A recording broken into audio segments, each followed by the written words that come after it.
Hi, I'm Lauren Leakin. And I'm Michael Johnson. And welcome to the first episode of the AMCF News. So what is the AMCF News, Michael? Because I know a lot of people are probably wondering. So those of us on the board for the American Medieval Combat Federation have decided that we're going to start broadcasting news for the United States buhurt community at large. Does not matter what alphabet organization you're in. We want to get that information out to everyone. So that means we'll hopefully be able to take all of the things that exist currently out in the community and put them in one place, broadcasted directly to you. We'll be starting with a couple of local events to us, just so that we get the ball rolling. If you follow the underlined email here, you'll be able to submit your own events, clips, all that type of information where we can broadcast all of your things for future episodes.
Yeah, that makes sense.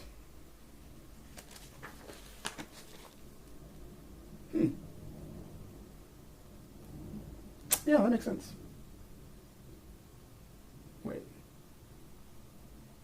Wait. Rule change? Uh-oh. Breaking news, everyone. AMCF president here. Looks like IMCF has changed. In fact, or updated some rules. Changed a few, then updated some rules. Not my fault. Not our fault. Not the AMCF's fault. IMCF is doing some things to evolve. So, what are we going to do about it? Well, what I can tell you for sure, is that we've taken time to review the rules and the rule changes. And I've also sent messages and followed up with the IMCF committee board, the committee and the board, to find a solution or resolution or figure out and take a look at why they changed some of these rules, why they updated some of these rules. And yes, I'm aware that they are currently in talks with merging rule sets with the buhurt International, but some of these rules don't make sense, or some of them are maybe not as needed as others. So what we're going to do is we're going to take a look at the rules ourselves. We've already looked at some of the rules. We've taken notes. We've taken your comments. We've put those in a file. And what we've also done is we've also taken a look at some of the rules, and some of it may just be for translation issues. So And some of it might just be some things that they want to cover just in case of emergencies or just some serious injuries that may happen to prevent some of those things, I should say. So right now the AMCF is taking a look at the rules. We're going back and forth with IMCF. The good thing is Warren North, the IMCF Night Marshal herself, is going to be at Warren North, so we're going to ask her some questions. We're going to follow up with her. I've already had some light discussions, but just rest assured that the AMCF is doing our best to work with the IMCF to figure out and get some more insight on the rules and why some of these rule changes were made, or at least some more clarity on some of these things. So, as we know, some of this stuff is situational. But what I can tell you for sure is a lot of these rule changes are mostly for the IMCF World Championships, and some of these rules, especially for the ones for like tabards and tabard numbers, are kind of suggestions more so than rules. So we want to stay close to the rules as possible, but there are some of the rules that we have that we can in domestic tournaments kind of work around, or there's kind of a gray area. So hopefully that works for you guys. Breaking news: IMCF rule changes. Back to the main team. AMCF news, Armor Combat news. All right. For our upcoming events, the AMCF is very proud to announce that we have War in the North coming very soon, a 10v10 specific tournament. Cool thing about this though, right, Mikey, is since this is an AMCF sponsored event, we are using the time to do marshal certification at this event as well. So tell us a little bit more about that. So the marshal certification is actually being co-sponsored with the IMCF. They have one of their night marshals working with us coming up to Minnesota to teach a full class for everyone. There will be a certification afterwards. This certification will be recognized by the AMCF for all future events as well. That will encourage more, I spaced there. That will encourage more marshals to come out and to have more accuracy in our marshaling throughout the community. So if you're interested in that, it's a perfect opportunity to come to the War in the North. So not only from a fighting perspective, but get certified in marshaling as well. And it'll be really great to see who everyone's going out and fighting on the 10v10s. I know for me personally as a fighter, I did 12s for the very first time over in Prague, over in the Czech Republic at the Buhurt League World Cup.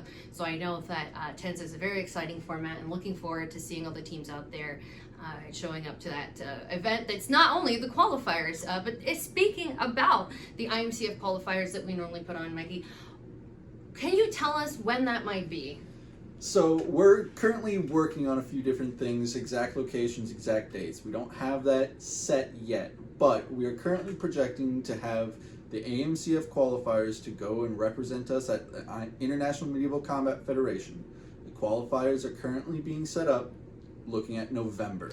What? November? November. Yeah, you heard that right. We wanted to push this date sooner rather than later because of past years' regular complaint has been that the qualifier is so soon to the actual tournament that it actually hinders some people, some teams.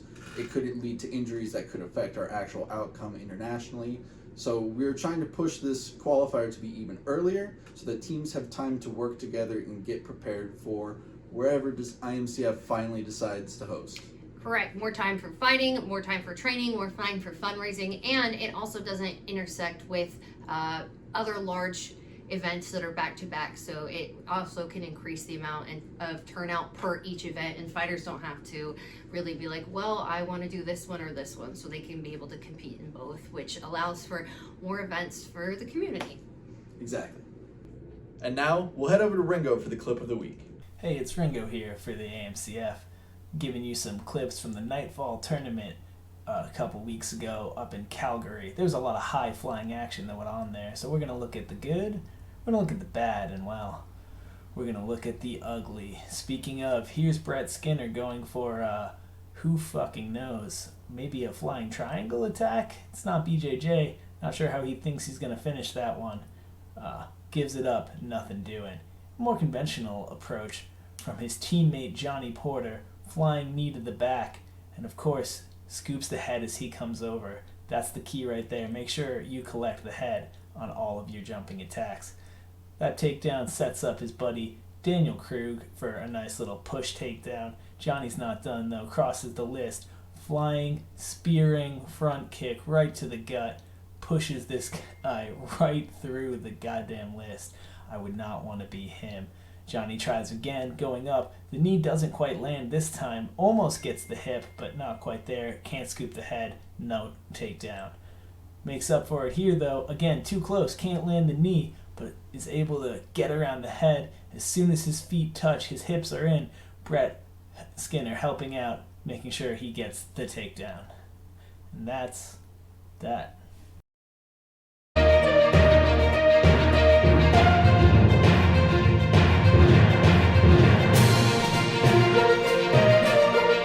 I know that we are in full swing of summer, but we wanted to kind of step it back to the beginning of the summer when our international competitions kicked off.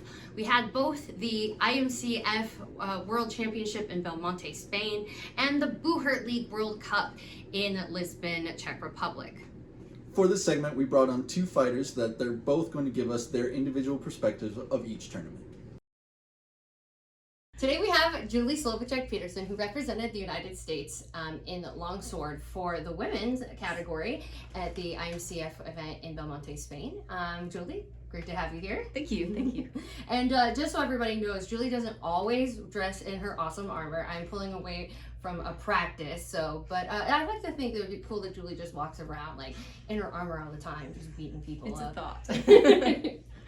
So Julie, you went earlier this summer in May. You got to go compete in the Buhurt League World Cup and in the IMCF World Championship in Spain. So tell us a little about how that was, like coming from Prague to getting to Spain for the event. I like to say that everything is possible and doable, and it obviously it happened. There were some hiccups along the way. For example, leaving Prague, going to Spain, we lost our luggage. But fortunately, all that was found and in good time, and we had no problems. It was just a minor hiccup. But, there's always that little error that can happen that you have to be aware of and be prepared for. But mentally I was, so I didn't freak out. But it was a lot of fun. You got to go from an area that was really chilly to an area that was pretty hot. It wasn't really bad hot. It was great weather, but it was definitely two different seasons, I would say. I was wearing a hoodie in Prague and shorts in Spain. So with being in Belmonte, you finally get to Spain. How was that? So we know that's about 2.5 hours outside of Madrid, little medieval town. Yes. So tell us how that was to finally get over there and be representing the U.S. on an international stage. Very surreal. I kept having to remind myself that it was actually happening. The drive out there was really nice. A lot of olive trees, and I'm very fond of olive trees. And matter of fact, I can't see it. You can't see it right now, but I got a tattoo while I was in Spain of an olive branch that goes along with my longsword that I got in Dublin. But yeah, it was a great drive out there, and stepping out onto the castle grounds was just the moment that I had been dreaming of. Feels like for all my life, but I've only been in the sport for 6 years, but feels like a lifetime. So a lot of people watching this may know this, but some of you guys might not if you're new to the sport. This was a long time coming for you. Yes. In the making, and you got the opportunity to be the U.S. representative for longsword. Was this your 4th year? But Yes. It was the actual only time you were able to go and do it? Correct. Tell yes. us more about that. Well, it was each time it was a letdown that, I finally made it and couldn't believe I made it, but then I couldn't go because of either COVID or war or, whatever was going on in the world at the time. But, the fact that this was actually happening, it was one of those things where I kept telling myself, don't get carried away, don't get too excited, wait till I'm actually out there, then I can get excited. And that's exactly what I did. Once I got out there, then I was like, okay, this is happening. So. Perfect. Now, so tell us about the quality of the fighting. You were predominantly a duelist, where we see you're mainly one-on-one fighting. How was that, in terms of quality of your own fighting, things you saw from the competition, and the type of fighting that you saw just from the overall of the event? Oh, yeah. Both in Prague and Spain, I fought very awesome, well-rounded duelists. I saw you personally in Prague, and we were watching you on the webcam in our Airbnb, and we were like, holy man, Julie's getting it. So I can attest. Yeah. I got to see some stuff that I've never seen before, and it was literally fly by the seat of my pants type of fighting, having to adjust on the fly. And like I said, it was a variety of styles and types that it didn't take me by surprise because I knew to expect a variety, but at the same time, I didn't know what kind of variety I was going to get. And like I said, both in Prague and in Belmonte, I got to experience top tier level fighting, and it made me really proud to be able to fight with these other competitors, and I felt, honored to be able to fight with them on the same field. So what was your favorite moment from the Belmonte event?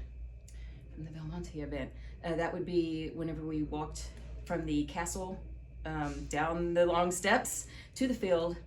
They were playing this song by Scott Buckley called Helios. And I literally, tears were flowing down my face because I started having flashbacks of the past 6 years of all my training, all my challenges along the way. And I looked over as I got down to the field. I looked over in the stands and I saw my family sitting there watching, and oh my gosh, I'm gonna get cracked up right now. My family watching me, and the fact that they got to be there and see all of this in person, it meant the world to me. And it was at that moment I realized the sacrifice that my family had made all these years so I could be able to do this. With going overseas, I want to ask, was there any personal goal that you had that you felt that you achieved at this event, that you knew that going into it, I want to make sure that I do this, and you walked away happy knowing that, yeah, I crossed that off my bucket list, like I achieved my goal, wanting to do it, I did it? Yes, my goal was to at least make it out of my pools. And for those who didn't know, what did you place at the IMCF World 2023 World Championship? I placed second. Second Yes. place, so she took silver for the U.S., which was fantastic. Great job, Julie. Thank you. I look forward to seeing you go next time and take the gold for the U.S. And speaking of a next time, what is, for looking for the future, what is the next IMCF event that you have on your horizon that you're looking forward to? I do not know that yet. I definitely want to find out when the next qualifier will be so I can start preparing for that. And the next available tournament that I can get to this year, I'd like to attend. Well, qualifiers there's a rumor right now, we're looking at maybe it being around November to give people enough time to train, get finances to go to Worlds, and also doesn't really interfere with other big tournaments. So I suppose November's on my books then. we'll see you there in November. Thank you so much, Julie. It was really great talking about your time, and congratulations again on your medal, and we look forward to seeing you further in the sport. Thank you. Nick, help me out.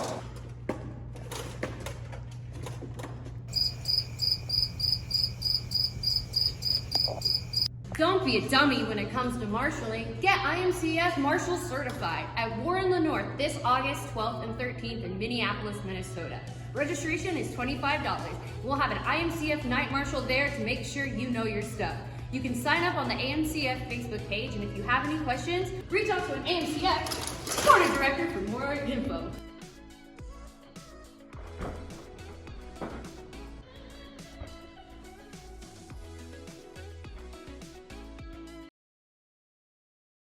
I'm Mikey Johnson, And I'm Lauren Leakin. and today we're talking about the Buhurt League World Cup. With us, we have Shan Lindley. Hey, Shan, tell us a little about yourself and who you are. Hi, I'm Shan. I fight longsword. I also happen to be on the Dallas Mythics. We competed in Prague this year. On the world stage against a whole bunch of other countries, we managed to come in second place. That's my main claim to fame, man, is that the fact that I got to go overseas this year and represent the United States of America in the World Cup. All right, so Shan, can you tell us why the Dallas Mythics chose to go to the Buhurt League World Cup? Yeah, absolutely. So initially we'd qualified for Spain for the IMCF World Cup. And it was going to be competitive. They were going to do 3s and they were going to do 5s. We were super hype about that. But then the Buhurt League World Cup was scheduled on top of it, And the truth is that we didn't immediately pull out. We actually had a couple teams that pulled out before of us, but there came a time where all of the competitive teams that we'd kind of sold ourselves on fighting were going to another World Cup. So that's why. So this was your first international event. How is it traveling to Europe, to another country, just to fight? So it was incredible. This was my first time fighting overseas. It was also my first time traveling overseas. The only place I'd ever been outside of the United States before this was Cozumel. So thank goodness I got to travel with my team, because I think otherwise I would have been absolutely lost. I deeply, deeply, deeply suggest traveling with people who know what they're doing. Lauren, this guy, actually organized most of our trip, which I am deeply, deeply thankful for, because it was confusing, to be honest with you. You know, things operate differently in different countries because that's how people work. And from everything to driving on the wrong side of the road to not knowing how to operate the metros, it was a little overwhelming at times. But being able to rely on my team and, you know, for the first time in my life, my countrymen, you know, to kind of keep my back and you know, help me navigate that space, it was ultimately a really positive experience. So Shan, now that you're in this other country, how was the event itself? Oh, it was super different. You know, I went expecting a Ren Fair because that's all I've ever been to. That's kind of as close to reenacting as I've ever come outside of like our specific sports space. And whenever I got there, I was surprised to see that there were no fairies, you know, there were no vampires, there were no stormtroopers. There were none of like the trappings of the fair scene in America. Everything was very like deliberately recreated. I watched them build a house just in the field while we did the tournament. Like we were fighting the tournament over here, and every couple hours I would look over and they'd put up another wall in what is clearly a communal barn raising that all of these people know how to do for some reason. That was really incredible.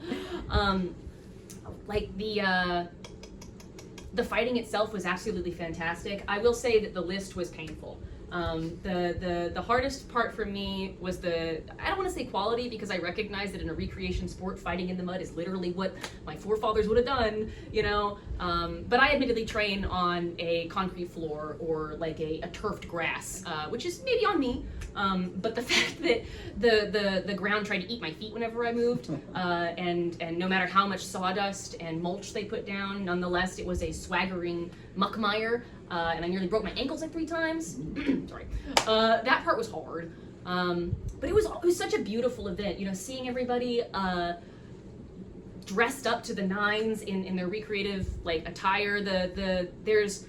It's clearly easier and cheaper to get costumes there, you know, because they're literally historical pieces that those people made, and they don't even necessarily export them. I don't know. I'm sure there's some math there that makes that make sense. But everybody has a lot of like really, really, really cool clothes that look more like the shows from like HBO than like, you know, whenever we go to the Renaissance Fair and we see a guy in like rust pants and a sash drinking a mug of like non-period beer. So Shan, as most people would see in any of the pictures and fighting footage, the Dallas Mythics wore the Team USA tabard for this event. Can you tell us a little bit more on why that decision was? Because I know this really wasn't we weren't going representing the United States, we were the Dallas Mythics. So the call was made super late in the game because we'd actually had every intention of going over the Mythics. I brought the Mythics, pardon me. I brought my tabard, you brought your tabard, but our teammate Kinsey, who actually ended up getting injured in one of our fights, didn't have, the airline lost her armor in addition. So they lost her armor, they lost her tabard by function of that, you know, they lost all of her clothes, so the girl had to go to the local Target, but not, to get something to wear. And she actually ended up fighting in like a bunch of borrowed armor, which is probably why she got hurt, to be honest. Watch out for that one, kids. But because she didn't have her tabard, and because we really wanted her to field with us, because we needed her to field with us, because we would have done poorly without her. Kinsey is one of our key initiators. We decided to wear the tabards that we had that did match, which were the Team USA tabards that we had commissioned whenever we all qualified. So Shan, now that we're over there, we're fighting, how were the fights? What was your favorite moment? Tell us more about that. Yeah, absolutely. So the fighting was fantastic, you know. The Dallas Mythics started out as a pretty rudimentary team. You know, we were amateur for the first couple of years. We've worked really hard over the past 4 years, and at this point, I feel pretty comfortable saying that whenever we're at our best and we're fielding all of our best players, we are the most competitive team in the United States. And we lost this fight, right? Ultimately, we lost to Britain. The Swords of Cygnus, I believe, they beat the tar out of us. You know, it was a very convincing win. And I haven't had my shit thrashed like that in years, literally years. The last time that I felt like it was even close was whenever the Waffles fought us at the Arnold Fest. And, you know, the Waffles had put in a tremendous amount of work, but we were also missing a lot of key players in that instance, so it was kind of an expected loss.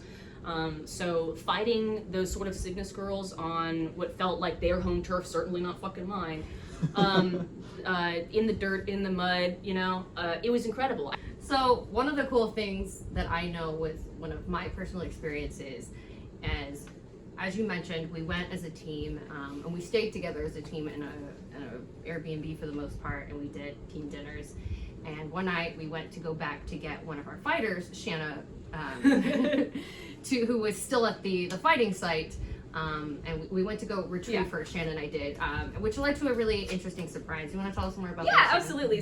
So we've been trying to get a hold of Shanna for a little while, and eventually we just decided to go out to the site because Shanna is good and perfect, and sometimes you really gotta go track that guy down. And we get there, and Shanna's like in a circle of people who are talking, and Laura and I climb up the embankment to get to the list area because we followed a cliff to go grab her, and we got kind of sucked into a conversation that was ultimately about this order that I'd never heard of up until that point, called the Order of the Drawn Sword. And the story they told was just super cool, so I'm going to tell it now. Where a long time ago, maybe 10 years or so, the first fighters ever went over to fight overseas. And when they got there, you know, they were ill-experienced. They'd never traveled overseas necessarily before. Certainly not for something like this. They were in tin can armor, stuff that didn't fit right. And they broke into a scene that had a lot of really established players, and it was terrifying for them. You know, in probably an existential isolationist way, because we're Americans, which I identify with. I was born here. But also in like a very real, we don't speak this language, this place is not built to cater to us, which Americans are also, we hate that. And so it seemed like, I think it was very cool and very actually like heroic and an act of great camaraderie that these guys came together, and they were like, all right, if any of us get fucked up over here, we're gonna look out for one another's like families. If anything happens that makes us like late getting home, we're gonna take care of that. We need to be able to focus on our fighting, and we can't think about the fact that we're absolute strangers in this strange land. And, you know, Europe's not a strange land. Ultimately, we're all from there. But I totally get it because I didn't speak the language, you know. I couldn't drive the cars, right? Anything like that. So whenever we came up there and this story was told to us, they ended it being like, you want to be in. And we were like, do we qualify? And they were like, well, you've traveled overseas, you know, you've fought on foreign soil, so yes, you do. And we said, then yeah. Like, I'm not going to, in the middle of the night on like the green where I got my second place world medal, be asked to don a white belt and then be like, that's dumb. Yeah, I did it. So we got in a circle, and Shanna gave this speech, dude. It was gorgeous, and she talked a lot about, you know, supporting one another and the brotherhood of fighting. Maybe if you go overseas, maybe you can hear it. And it ended on the note of us like, you know, what have you learned? Why do you think that you deserve your knighthood? And we were independently asked to kind of state our case, and we did. And I'm going to leave that, you know, they heard, you know, and they agreed, and they gave us our cool little belts. So obviously it was enough. But that was that. Yeah, we joined the Order of the Drawn Sword, functional of fighting on foreign soil, and that's not something I went in expecting, but really thought was cool on the other side. All right, so Shan, with you saying this was your first time overseas, did you have any personal goals for yourself with that? Oh man, I'll be real, going overseas was the personal goal. Everything else was icing on top, because we actually qualified for Team USA 3 years ago. But we were not able to go because the following year was COVID, the year after that was COVID, and the year after that was war, which I frequently compared to the Four Horsemen. Yeah. So who knows what's next? But we did manage to go this year, so that's good. So played war. Anyways, it was a huge dream of ours to even make it here. You know, it was a huge dream of ours to even make it here. So, with everything now behind you there, what's the next qualifier, IMCF, buhurt League event that you have on your schedule? Well, you actually kind of answered the question for me, to be honest with you, because the next one that like immediately comes to mind when you say like, what are you excited about next, Shan, is the qualifier for the international tournament next year. You know, I know that I have to work hard and I need to be at tournaments, you know, making that field time and being present in the sport and training. And so like, while I'm excited for everything up until that point, the thing that I've really got my eyes on is the qualifier next year, so that we can do this all over again, but right this time. Thank you so much, Shan, for talking with us today. It was really great to hear about your experience with the buhurt League World Cup. Great to have you on, and hopefully we can hear more about your experience fighting overseas and throwing up on people. Oh yeah, that was the coolest part in the future. Thanks for having me. So again, if you want to get your events, videos, clips, or any information, send it to our email address below, and we'll be able to feature them on the AMCF News. Until next time, I'm Michael Johnson. And I'm Lauren Leakin, and this is the AMCF News.